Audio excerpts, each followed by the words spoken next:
আমরা খুব আশা করেছিলাম যে এর আগে প্রফেসর ইউনূস যখন বললেন যে ডিসেম্বরের মধ্যে নির্বাচন হবে, উনি খুব ক্যাটেগরিক্যালি বললেন। আমরা যে 2-3 বার তার কাছে গেছি, দেখা করেছি, উনি কিন্তু শেষ পর্যন্ত ডিসেম্বরের কথাই বলেছেন যে ডিসেম্বরের মধ্যে নির্বাচন হবে। এমনকি আপনার ইন্ডিভিজুয়াল পার্সোনালি আমরা যা জানতে পেরেছি সবাই বলেছেন যে নির্বাচন ডিসেম্বরের মধ্যেই হবে। পট করে যখন উনি বললেন যে এটা ওনার বক্তব্যের মধ্যে যে ডিসেম্বর থেকে জুন মধ্যে হতে পারে, উই ওয়ার ফ্রাস্ট্রেটেড। কারণ আমরা মনে করি যে কথা আমরা বারবার করে বলছি, যেটা আবার অনেকে ভুল ব্যাখ্যাও করেন, আমরা মনে করছি যে বাংলাদেশের যে রাজনৈতিক সংকট, এই একদিকে আপনার ভারতবর্ষে আওয়ামী লীগের অবস্থান, হাসিনার অবস্থান, এবং এখন পর্যন্ত ভারতবর্ষের একটা কোল্ড শোল্ডার, এই জিনিসগুলো আপনার আমাদের জন্য খুব ভালো একটা ভবিষ্যৎ তৈরি করছে না। সেই ক্ষেত্রে আমি যদি বলতে যাই, তো অনেকে আবার আমাকে ভারতপন্থী বলবেন, আর সবাই তো আমাকে ভারতপন্থী বলা শুরু করেছে এর মধ্যে। একটা ব্যাপার হচ্ছে যে ওয়ান হু ইজ প্র্যাকটিক্যাল। আমরা রাষ্ট্র চালিয়েছি অতীতে, আমরা আবার রাষ্ট্র চালাবো বলে আশা করি। আমাদেরকে সবসময় আপনার বাস্তব অবস্থা চিন্তা করতে হয়। একদিকে যেমন ধরেন মার্কিনীদের সঙ্গে, যুক্তরাষ্ট্রের সঙ্গে আমাদের ভালো সম্পর্ক রাখতে হয়, অন্যদিকে আমরা চীনের সঙ্গে ভালো সম্পর্ক রাখতে চাই।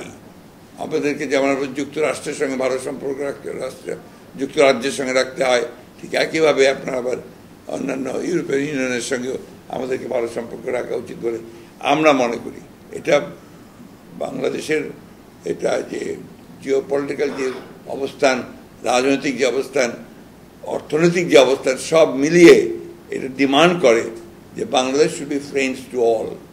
সেই ক্ষেত্রে আজকে আমার যে গণতন্ত্রের শত্রু, তাকে ভারতবর্ষে বসিয়ে রেখে আমি আপনার নির্বাচনটাকে পেছাবো, এটা আরও বেশি সংকট তৈরি করবে বলে আমার মনে হয়। আমরা যেটা বারবার করে বলেছি যে নির্বাচনটা যে আমরা চাচ্ছি, এটা নট বিকজ অফ যে আমরা ক্ষমতা যাওয়ার জন্য চাচ্ছি। আমরা মনে করি যে নির্বাচন হলেই সেটা একটা আপনার একটা ম্যান্ডেট পাবে সেই সরকার, এবং জনগণের সমর্থন পাবে সেই সরকারটার শক্তি আর একটা আনইলেক্টেড সরকারের শক্তির মধ্যে অনেক পার্থক্য আছে। That is very important. এটাতে ইউটিউবিয়ান কথা বলতে লাভ নেই। একটা ইলেক্টেড গভর্নমেন্ট যখন আপনার ইলেক্টেড হয়ে আসে, তার যে শক্তি, আর একটা যে আপনার আনইলেক্টেড গভর্নমেন্ট, তার শক্তির মধ্যে অবশ্যই পার্থক্য আছে। আমাদের প্রশ্নটা ওই জায়গায় যে আমরা যদি ইলেক্টেড হয়ে যাই, ইলেকশন যে হয়ে যায়, তার একটা শক্তিশালী অবস্থান দাঁড় করাচ্ছে। আর যেহেতু BNP is committed for reforms, এটা তো আজকে না, আমরা 2 বছর আগে, এমন কিন্তু আরও আগে, আমরা আরও আগে আপনার 2016-তে আমরা আপনার ভিশন দিয়েছি। So it is our commitment যে আমরা আপনার পরিবর্তনটা চাই।